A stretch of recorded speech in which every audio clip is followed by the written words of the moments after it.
Hey, gang, Michiganders out there. How about a little blackjack or Texas Hold'em right on your phone as I do? Action and excitement from wherever you are in the great state of Michigan. The casino and sportsbook comes to you right by your phone, right in your phone with the Play Gun Lake Casino and Sportsbook app, daily promotions, live dealer, and more. Hundreds of hot slots and table games and baccarat and blackjack and all the fun stuff. You're waiting in a dental office. Play some blackjack. You're at a bus stop in an airline lounge. I don't know. Whatever you're doing, have some fun. They've got a great offer for new users. Download the Play Gun Lake Casino app and get up to $1,000 casino bonus back. If you're not a winner in the first 24 hours, new users only, that casino bonus has to be wagered. Terms and conditions do apply. See the website at playgunlake.com for details. Got to be 21 and in Michigan. Michigan Problem Gambling Helpline 1-800-270-7117 or Gambling Problem Helpline 1-800-GAMBLER. Headlines now from the Tuesday edition of the Smerconish.com daily newsletter. So today is election day in Michigan, and for me, it is reminiscent of last Saturday being election day in South Carolina. And here's why. Because on Saturday, even though we knew Donald Trump was going to be victorious, the issue was how much would the margin be over Nikki Haley? And so we parsed the data. Initially, he was projected to be a winner by 30, 35 points. In the end, the margin was about 20 points. People looked at the internals. And as I said yesterday, it was like a Rorschach test. You could say on one hand, well, Trump is 4 for 4. He's won the first 4 contests and he won by 20 points over Nikki Haley, and she was the governor of that state. Or you could say, wait a minute, take a look at the people who voted for Nikki Haley and what they're saying about Donald Trump. A lot of them Republicans. He's never going to win them over. Therefore, he may be, he may win the battle and lose the war. He may be the victor in the short term, but can he possibly beat Joe Biden in a general election? And of course, the retort to that is to say he's beating Biden in most of the battleground states. I'm going to come back to that in just a moment. And he's beating him in the national polls. So internals be damned. In the same way, this is my point, in the same way that we looked at Trump in South Carolina, today we're going to look at Biden in Michigan. Brand new poll out in Michigan from Emerson College that says Michigan voters are now Trump with 46% support and Biden with 44% support. There's a hell of a gender divide in all of this. Male voters in Michigan breaking for Trump by 12 points. Female voters breaking for Biden by 5. Now, when you put in a third-party candidate, when you put in RFK Jr., now the support changes to 42% for Trump, 39% for Biden, RFK standing at about 6%. Let me put this in some context for you. Donald Trump won Michigan by 10,700 voters in 2016. He lost in 2020 by 154,000 votes. So there was an enormous swing in Michigan. Where are we today? Closer to where Trump was in 2016 or closer to where Biden was in 2020? It looks like it's where we were in 2016 as of this moment in time. I said there's a lot at stake for Biden today. Why? Because some voters in Michigan want to send the president a message by voting uncommitted instead of voting for Joe Biden. Michigan activists said Axios want to shock and shame the Biden campaign in the state's Tuesday primary to take seriously the risk of losing support of Muslim and Arab Americans. The war in Gaza, it's hurt Biden and his standing with these same voters who were crucial to him in flipping the state from Trump in 2016 to Biden in 2020. So it'll be very interesting to see today exactly what happens. Michigan has a significant Muslim and Arab population. As a matter of fact, they've got the most high-profile squad member in Rashida Tlaib, who is pushing for this uncommitted effort. Representative Debbie Dingell, the Democrat from Michigan, said there is a lot of intense feeling here in Michigan right now. I don't think we need the uncommitted vote on Tuesday for the White House to understand that there are really just a lot of people hurting in Michigan. One prominent Michigan Democrat telling Axios on the condition of anonymity that the Biden team has been late to respond to the backlash from Arab Americans and young voters. So interesting to see what happens today in Michigan relative to Biden and the so-called uncommitted vote. On the subject of passion and the situation in Israel and Gaza, sadly, and we have the coverage today from the NBC outlet in Washington, sadly, the Air Force active duty member who set himself ablaze on Sunday outside the Israeli embassy in Washington, D.C., while shouting "Free Palestine," has died. He was identified as a 25-year-old from San Antonio, Texas. He was wearing military fatigues, walked up to the embassy shortly before 1 p.m., began live streaming the video platform Twitch. Law enforcement officials believe the man started a live stream, set his phone down, doused himself in accelerant, ignited the flames. Unknown is whether he intended to kill himself, but sadly he did, which I bring up because it's a sad story, but also because I think it speaks to the level of passion that continues to exist on the Middle East issue. Meanwhile, let's talk about Donald Trump. The primary season, rapidly getting close to Super Tuesday. You've got Michigan today. I said Trump won by 10,700 in 2016, then lost by 154,000 in 2020. North Carolina, March 5th, Trump won by 173,000 votes in 2016, won by only 74,000 in 2020. Georgia, March the 12th, Trump won by 211,000 in 2016, lost by 12,000 in 2020. Arizona, Trump wins in 2016 by 91,000, loses by 10,000 in 2020. Finally, Wisconsin, Trump wins by 23,000 in 2016, loses by 21,000. So there are going to be some tells in just the next couple of weeks in terms of Trump's standing, much like we saw in South Carolina. And, Robert Cahaley was on the program yesterday. He, the founder of the Trafalgar Group, I've made it very clear. He nailed it in 2016, said that Trump was going to win when nobody believed that to be the case. 2020, he thought Trump would win, got that wrong, but picked some of the states that others were mistaken about correctly. He had a fail. Trafalgar did in 2022. But on Saturday, when he was texting me before the votes closed, he said to me, I think it's going to be Haley by losing by 20, when others were saying by 30, and he was proven correct. Yesterday on the program, we went through some of the internals. 35% said that he wouldn't be fit for office if he were convicted of a crime. A quarter of Trump's own voters think that he's too extreme to win in November. 40% of Nikki Haley supporters said that their vote was motivated by opposition to Trump. So you have this situation where Trump is leading Biden in the national polls. Go look at Real Clear Politics average. He's winning in the significant battleground states. So it would seem like it's advantaged Trump. And then you look at the internals of these polls and you say, wait a minute, there's a lot of shaky ground under Donald Trump's victory. I said to Robert Cahaley yesterday, put the politics aside, put the issues aside, just tell me, based on data, which one would you rather be? And he said that at this stage, he would rather be Donald Trump than he would Joe Biden. A very fluid situation. What I offer you today in terms of the polling data and some thoughts is like good for this moment in time. Tuesday, the 27th of February of 2024, and that's it. No shelf life. Another aspect of the 2024 campaign that I wanted to give you an example of, I'm fond of saying, speaking of the unpredictable aspect of it, I like saying there are people we've never heard of who are going to play a critical role in the election. And there are events that we could never imagine that are going to unfold, that are going to shape the outcome of this election. I mean, Fonnie Willis and Nathan Wade. Just imagine if I told you 6 months ago, Donald Trump is going to be indicted for a state RICO action pertaining to election interference alleged in the state of Georgia. And there will be people pleading guilty, co-defendants of his, 19 or 20 individuals charged, 4 or 5 who plead guilty.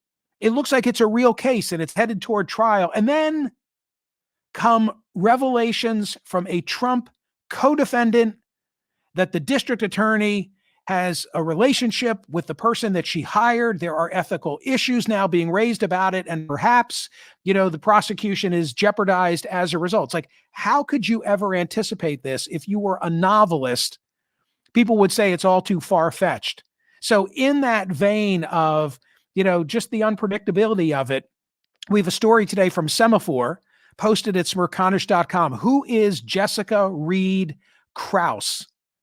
Well, initially an Instagram influencer known for home renovation, now having transitioned into a notable figure in political discourse, mingling with personalities like Donald Trump, Tulsi Gabbard, RFK Jr., her shift from lifestyle content to political engagement, fueled by her involvement in celebrity court cases such as Britney Spears' conservatorship and Johnny Depp's defamation trial, has now garnered her over 1 million Instagram followers and 300,000 Substack subscribers. Okay, what's the point, Michael? The point is now that she's being courted. It's like now Donald Trump is courting her. RFK Jr. is courting her, this individual with a big social media following. The game has changed so significantly. It used to be who can get the Teamster endorsement. And now it's who can get a social influencer named Jessica Reed Krause to say nice things about them. Gang, more headlines now from the Tuesday edition of the Smerconish.com daily newsletter. I've said recently that not a day passes that I don't see a story. You know how it is when something's on the brain, you notice things that otherwise would have been lost on you. In my case, because I participated in Dry January, I couldn't believe just how many notifications I was seeing for non-alcoholic beers and people who are buzzing about Heineken Zero or, some of the others, Athletic, which is another popular one, or the amount of news coverage that I was seeing about the whole issue of Dry January. Maybe it was always there, and maybe only now I was paying attention to it. Well, in similar fashion, by the way, I say that a lot, don't I? Yes, in similar fashion. But in similar fashion, ever since I have been on this kick and soon to launch more what I call the Mingle Project through a series of speeches, as well as development on my website and pulling together data and author interviews that are on this score, I see things every day, stories that perhaps I would otherwise have missed, just speaking to the virtue of good things happen when we get to know people. Yeah, I think that's like an easy way for me to say it. By the way, tomorrow night in the East Bay, in Walnut Creek, the Lesher Speaker Series, I'm laying out the Mingle Project. And then on the East Coast, I will do so in the burbs of Philadelphia on Sunday, April 7 at the Sellersville Theater. Look at my social media and you can find out information about all of these. So in the category of the Mingle Project, what did I see that caught my eye? And hat tip to my friend Larry Paul, who put this on my radar, or perhaps I would have missed it.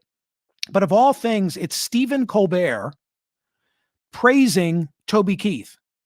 And I never knew the two had a relationship. You may have been dialed in recently when I eulogized Toby Keith, not having had a relationship with him, but having seen him several times in concert and having been a fan of his music. And then I did an interview with an individual who wrote about his life, saying that he was misunderstood politically and he was really a mixed bag, that he was, someone who voted for Barack Obama and then felt compelled because he was invited by his president to perform at an inaugural event. And that president was Donald Trump. And Toby Keith saw no contradiction between the two. And by the way, neither do I. So Colbert, and you can watch this, it's in the newsletter today. Stephen Colbert, the day after Toby Keith passed, tearful. Toby Keith passed on February 5, so I guess this was the 6th. But he said that there was an unexpected friendship that had blossomed between himself and Toby Keith. And I won't do it justice, but it was beautifully told. And Colbert said that before he first had Toby Keith on his program, he was prepared not to like him. And then he caught himself. I think Colbert says that he looked down at his shoes and he said, hey, I haven't walked in his shoes and I shouldn't prejudge him.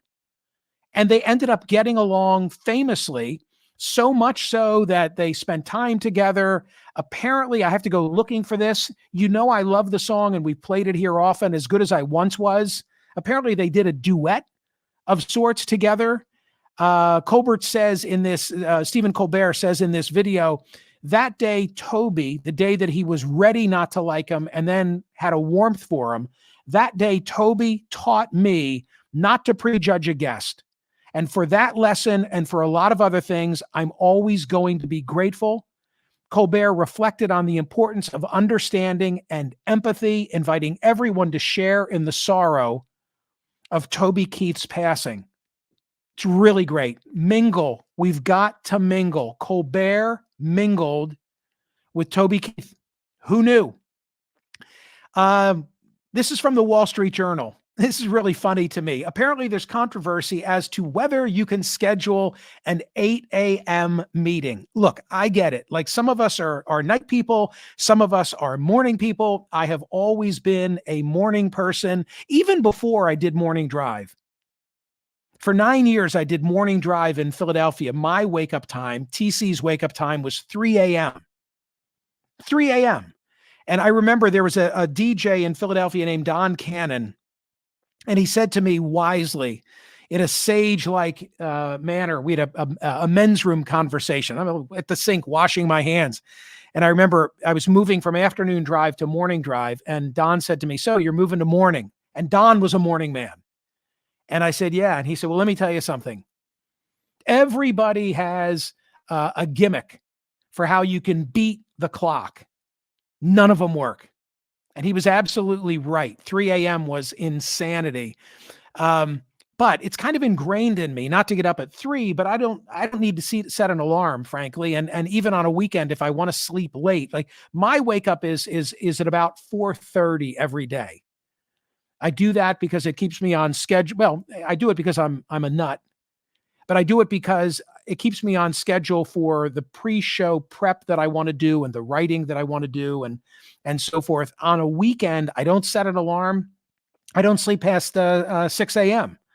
Anyway, the story in the Wall Street Journal today is about how the 8 a.m. meeting is stirring debate between the need for work-life balance and business demands. With the pandemic reshaping work and a new generation setting boundaries, the issue becomes more pronounced. When I practiced law for 10 years and was trying cases, 7:30 was my arrival time in the office. So in that period of my life when I was on the clock, 7:30 was when I would be there. I had a 30-minute commute. I guess I was probably up at 6 a.m. to do all of that. There is a movie. I don't know which streamer it's on. It may be Netflix. It's called Saltburn. It was recommended to me. Am I recommending it to you? I don't know if I'm recommending it to you, but it's kind of like Downton Abbey in that it is filmed in a 700-year-old home in Northamptonshire in England. Why am I hesitating as to whether I'm telling you to watch Saltburn? I enjoyed it, but there are 1 or 2 scenes in the movie. It's about 2 college friends and things get twisted. How's that? And there are a scene or 2 that I cannot get out of my head. Anyway, we have a story today from The Guardian at Smerconish.com about how tourists are flocking to this home, much like they did Downton Abbey. A guy owns it. It had never been shown in movies before. The director loved it. And now he can't keep people away. Mostly young people who want to come and dance on the front lawn. Another house story from the New York Times. I love this. I love it. Is it okay to buy your old house? Quote, some first-time buyers are taking the starter home idea to another level. They are purchasing the houses they really did start in, their parents' houses. Typical starter, by the way, sold for $240,000 at the end of 2023, up more than 45% from pre-pandemic levels. Some people have been totally priced out of the market. Don't miss the story from The Guardian of Paul McCartney explaining the lyric from yesterday. I said something wrong. And now I said something wrong. How can I sing it? I better not. And now I long for yesterday. Yesterday. Well, he tells the story about where that came from. What is it that he said wrong? It turns out he was correcting something that his mother had said when she was, I love this word, I may adopt it, when she was acting too posh. And he called her on it. And that is where the lyric of the song comes from, his regret having corrected the speech of his now deceased mother. Finally, the poll question today. I love it. Keep voting. Big argument in the Supreme Court of the United States yesterday as to the future of online regulation, specifically the social media platforms. I am asking you, should the law view social media platforms more like newspapers or telephone companies? When it comes to how the government regards social media platforms, should they look at them like they are newspapers or like they are telephone companies? Go cast a ballot on that question at Smerconish.com. Thank you for watching. Thank you for listening. I'll see you tomorrow.